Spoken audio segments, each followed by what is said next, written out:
Humans have been living and reproducing on this earth for ages and ages, but none of that would have been possible if it weren't for the female egg and the male sperm coming together to allow the human population to carry on and flourish.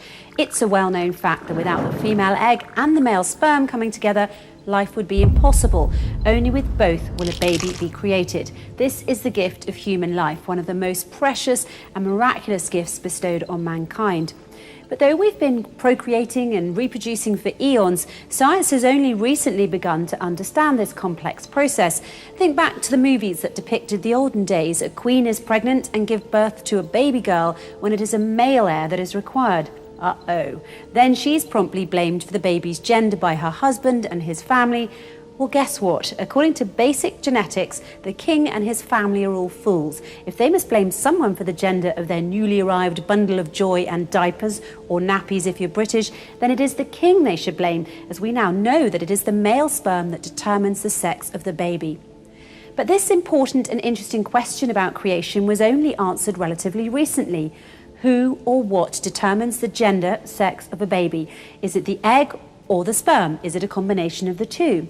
Scientists and scholars argued about this for ages before determining the truth, namely that the sperm, which carries either an X or a Y chromosome, is what determines a baby's gender, since all female eggs are the same and carry only the X chromosome.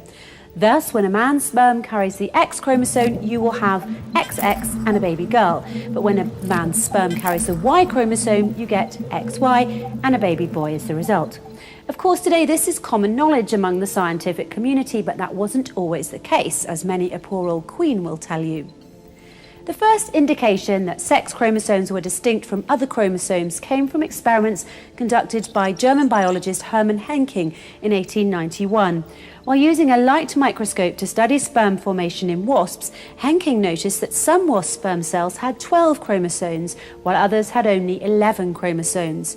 Also, during his observation of the stages of meiosis leading up to the formation of these sperm cells, Henking noticed that the mysterious 12th chromosome looked and behaved differently than the other 11 chromosomes. Accordingly, he named the 12th chromosome the X element to represent its unknown nature. Interestingly, when Henking used a light microscope to study egg formation in female grasshoppers, he was unable to spot the X element. Based on his observations, Henking hypothesized that this extra chromosome, the X element, must play some role in determining the sex of insects.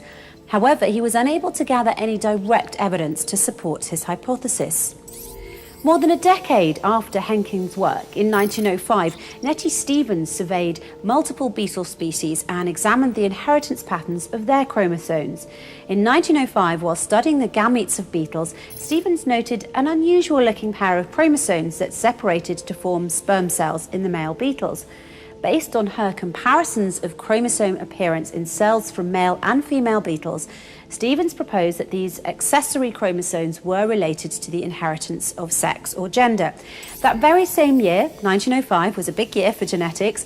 Edmund Beecher Wilson made the same discovery as Nettie Stevens, completely independently of each other.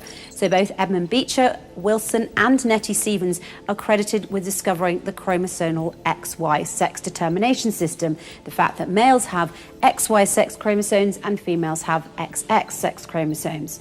So this information, in the grand scheme of things, is considered to be a relatively recent discovery. However, the incredible and almost unbelievable part is this.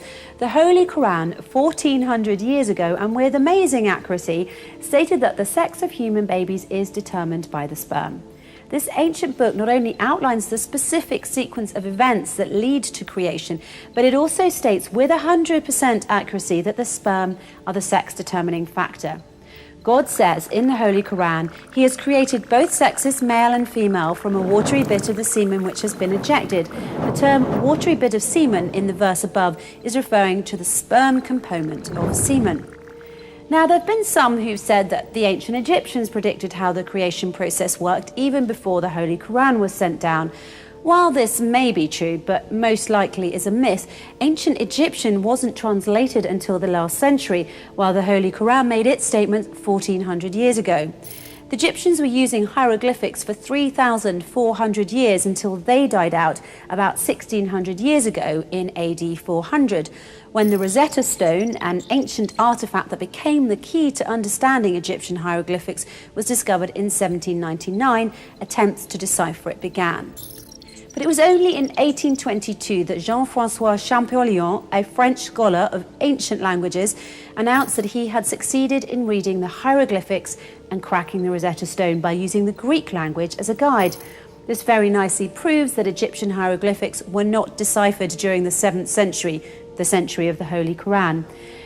So in conclusion, the Holy Quran is the only ancient book that states specifically that the sex determination is caused by the sperm and that the sperm determines the sex of every baby. From 1400 years ago, a scientific fact which was later discovered by Edmund Beecher Wilson and Nettie Stevens only in 1905 when they discovered the chromosomal XY sex determination system, namely the fact that males have XY sex chromosomes and females have XX sex chromosomes.